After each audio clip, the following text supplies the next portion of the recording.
everyone! So today we are doing a very exciting video. In this video we are going to be doing a renovation video.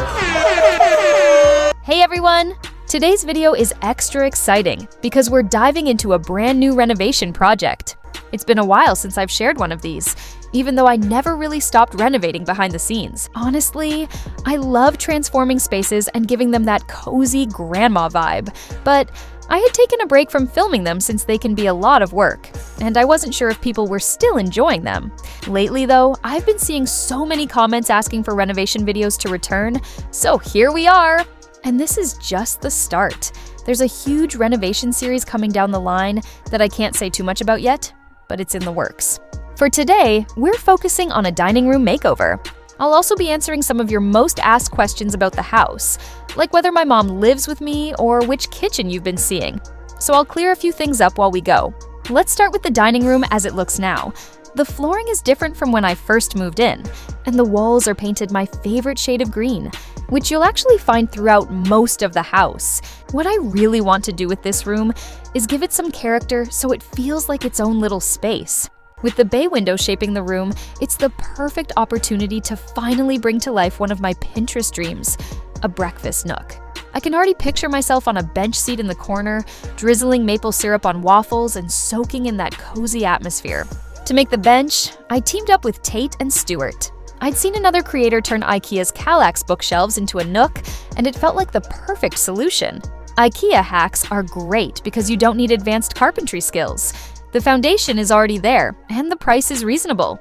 We used 3 Kallax units, laid them on their sides, trimmed them to fit, and then secured everything with brackets. I added a piano hinge and plywood top so the bench lifts open for storage, and we finished it with baseboards, paint, and caulking so it looks completely built in. Not only does it look professional, but it's functional too. I've had 3 people sitting on it without a problem.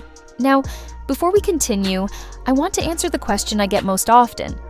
Do you live with your parents? Do your parents live with you? And do you live with Stuart? I understand the confusion since my mom pops up in videos a lot, while Stuart prefers to stay off camera. To clear things up, Stuart and I live together, and my mom lives with my dad in their own home. She's just around here often, especially during work hours, because she helps me with so much. A few years ago, when my parents sold their house and were between places, my mom did live with me for a while, so I know it can get confusing. But currently, we don't live together. She just helps me so often that she naturally appears in videos. Back to the makeover. Once the bench was done, the next big decision was wallpaper.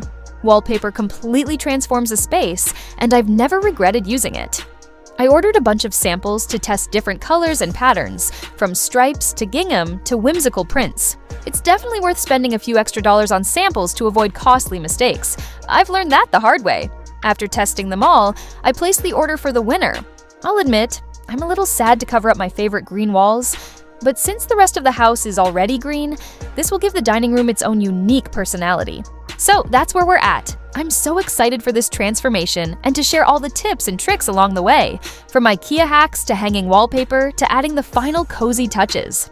Let's dive in and make this dining room the charming breakfast nook it's meant to be. Alright, time to add a little more pizzazz. Hanging wallpaper isn't exactly my favorite task, but I love the finished look so much that it's worth the hassle. You can't have one without the other. My best tip here is to pick a pattern that's forgiving. The last time I wallpapered the dining room, the ceiling was ridiculously high, and the floral design had to be perfectly lined up. Stressful. This time, stripes are my friend. For peel and stick wallpaper, the essentials are simple: a smoothing tool, scissors, a ruler, an X-Acto knife, and ideally a perfectly square home, which we don't have, so we're improvising. I hopped up on the ladder, lined up the first piece, and committed without hesitation. With a little teamwork and a lot of smoothing, the first panel went up beautifully, even if the walls aren't entirely straight. That's the charm of an older home. Nothing is ever perfectly even. Of course, wallpapering never goes without surprises. We hit an outlet, did some delicate cutting, and even spotted faint red printer lines on a couple of sheets, so we'll swap those out. But overall, the stripes are super forgiving, and the transformation is already amazing. While the wallpaper was going up, I got another popular question. Where does Chip live? This always makes me laugh. Chip is shared between Stuart and me and my parents. My parents usually have him 4 or 5 days a week. We get him 2 or 3 days, and during work days, he's always with me. Honestly, if you asked Chip, he'd probably say my parents are mom and dad, and Stuart and I are the fun aunt and uncle who spoil him with cheese and playtime before sending him home. Next, it was time to tackle the bench cushion. I had to laugh at myself because I'd hoarded foam for years, finally got rid of it. And 6 months later, of course, I had to buy more. Typical. I cut the foam to size, wrapped it in batting for extra squish, and then covered it with fabric I ordered online. Seeing the samples in person really made the decision easier, and I went with a recycled canvas that pairs beautifully with the striped wallpaper. Stapling the fabric into place is a bit like wrapping a present, pulling just tight enough without distorting the pattern. The end result? A simple but cozy cushion that looks great and feels comfortable. Another top question I've seen is whether we're still in the same house with the cloud ceiling. That house was so special to me. I poured my heart into renovating it, but I eventually had to move because of black mold. After months of unexplained health issues, we discovered mold toxicity was the culprit. I shared the full story on my second channel, but the short version is, I moved out temporarily, felt better almost immediately, and then had the house fully remediated. Around that same time, Stuart and I got engaged, and then married, and since the house was quite large, I offered it to my parents when we decided to downsize. They loved it, even knowing its history, so now they live there. That's why you're seeing a different kitchen in my recent videos. This is the home Stuart and I share. With the wallpaper done and the cushion finished, it was time for the fun details. I finally hung up some antique jelly molds I bought years ago, perfectly grandma chic above the mirror. I also added a few vintage pie plates, including a new asparagus-themed one that made me laugh because my mom has tried and failed to grow asparagus for years. Of course, hanging antiques always comes with a little drama. Let's just say we learned the hard way not to tighten screws too much, but we fixed it and carried on. To round things out, I brought in new dining chairs. My mom had her eye on my old ones, so it was the perfect excuse. I went bold with scalloped edge blue velvet chairs that tie beautifully into the bench cushion. They were definitely a splurge, so I only bought 2, but they make such a statement that I don't regret it for a second. One of you asked how I make so many mismatched pieces feel cohesive. Honestly, my rule is simple. If I like it, it will find a place. Everything feels tied together because it all reflects my taste. And often what looks off at first just needs a little time to settle in. Leave it for a few days, and suddenly it feels like it was always meant to be there. And since I had extra fabric from the cushion, I turned it into matching pillows so the pattern could be seen even while sitting. Patterns on patterns on patterns. You know me, I'm never afraid of mixing them. The whole space now feels cozy, layered, and full of character. Exactly the kind of room I imagined when I first dreamed about a breakfast nook. Something about this hot pink just makes me so happy. And it's not just the color that's new. We've made some exciting upgrades to the pieces themselves. For one, we now offer 2 inseam options, the classic 31-inch inseam and a brand new 28-inch inseam. We've also improved the cinch mechanism on the sweatpants so it blends right in with the fabric. It feels much more polished and professional now. Plus, I heard your feedback on the crew neck. It's been lengthened in the torso, so no more worrying about skin showing when you raise your arms. Since this is a small business, there will always be a bit of time between launches. But if you're interested, make sure to check out the Emra site on October 9th. We've also updated the size chart to make things easier. You can now input your measurements and it will suggest your best fit. Okay, back to sewing. I've been holding on to these old pillows, but the color just doesn't work anymore. I don't want the covers, just the inserts, which I just realized are feather, and I'm not thrilled about that. Still, I'm going to use one as a guide.